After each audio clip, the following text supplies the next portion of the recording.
بسم اللہ الرحمن الرحیم۔ ناظرین السلام علیکم۔ امام شافعی رحمۃ اللہ علیہ یا کسی اور فقیہ کے دور کا واقعہ ہے کہ وقت کا بادشاہ اپنی بیوی کے ساتھ تنہائی میں بیٹھا تھا۔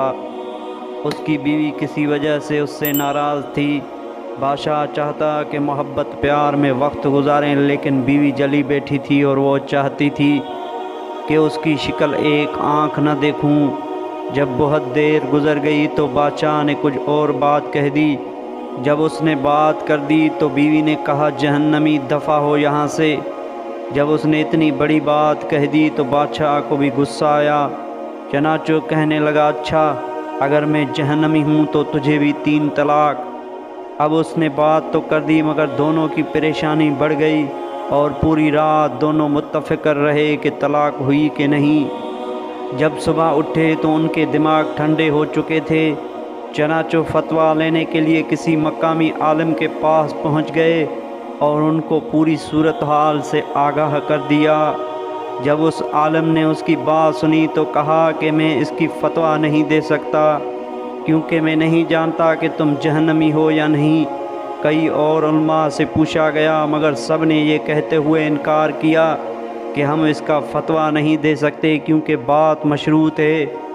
بادشاہ چاہتا تھا کہ اس قدر خوبصورت اور حسین بیوی مجھ سے جدا نہ ہو، مگر مسئلے کا پتہ نہیں چل رہا تھا کہ اب حلال بھی ہے یا نہیں۔ بالآخر ایک فقیہ کو بلایا گیا اور ان سے عرض کیا گیا کہ آپ بتائیے۔ انہوں نے فرمایا کہ میں جواب تو دوں گا مگر اس کے لیے مجھے بادشاہ سے تنہائی میں کچھ پوچھنا پڑے گا۔ اس نے کہا ٹھیک ہے۔ چنانچہ اس فقیہ نے بادشاہ سے علیحدگی میں پوچھا کہ کیا آپ کی زندگی میں کبھی کوئی ایسا موقع آیا ہے کہ اس وقت گناہ کرنے پر قادر ہو مگر آپ نے اللہ کے خوف سے نہ کیا ہو؟ بادشاہ سوچنے لگا، کچھ دیر کے بعد اس نے کہا، ہاں ایک مرتبہ ایسا واقعہ پیش آیا تھا۔ پوچھا وہ کیسے؟ وہ کہنے لگا، ایک مرتبہ جب میں آرام کرنے کے لیے دوپہر میں اپنے کمرے میں گیا تو میں نے دیکھا کہ محل میں کام کرنے والی لڑکیوں میں سے ایک بہت ہی خوبصورت لڑکی میرے کمرے میں کچھ چیزیں سنوار رہی تھی۔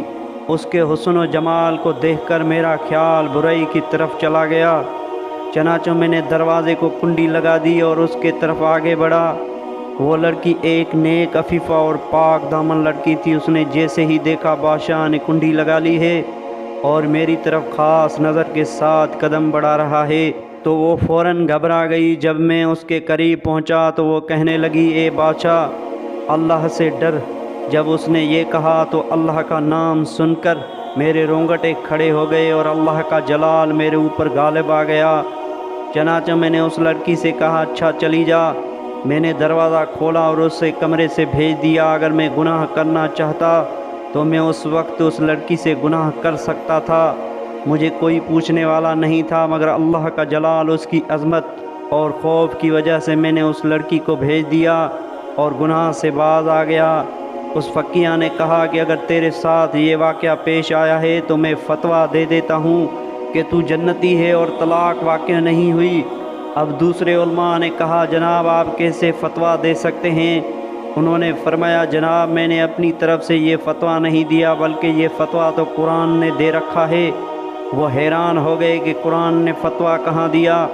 انہوں نے جواب میں قرآن کی آیت پڑھی جس کا ترجمہ کچھ یہ ہے کہ جو اپنے رب کے سامنے کھڑے ہونے سے ڈر گیا اور اس نے اپنے نفس کو خواہشات میں پڑنے سے بچا لیا تو ایسے بندے کا ٹھکانہ جنت ہوگی۔ پھر انہوں نے بادشاہ کو مخاطب کر کے فرمایا، چونکہ آپ نے اللہ کے خوف کی وجہ سے گناہ کو چھوڑا تو میں لکھ کر دے دیتا ہوں کہ تو جنتی ہے۔ دوستو، اس واقعے سے ہمیں یہ سبق ملتا ہے کہ اگر ہم گناہ کرنے پر قادر ہوں مگر اللہ کے خوف سے گناہ سے باز آ جائیں تو پھر ہم اللہ کے محبوب بندوں میں شامل ہو جائیں گے اور پھر ہر وقت ہمیں اللہ تعالیٰ کی معیت نصیب ہوگی۔ ہر موڑ پر اللہ ہماری مدد فرمائیں گے اور ہر طرح کی پریشانیوں سے نجات عطا فرمائیں گے۔ اللہ تعالیٰ ہمیں عمل کرنے کی توفیق عطا فرمائے۔ اس ویڈیو کو اپنے بچوں تک ضرور پہنچائیے گا۔ اللہ حافظ۔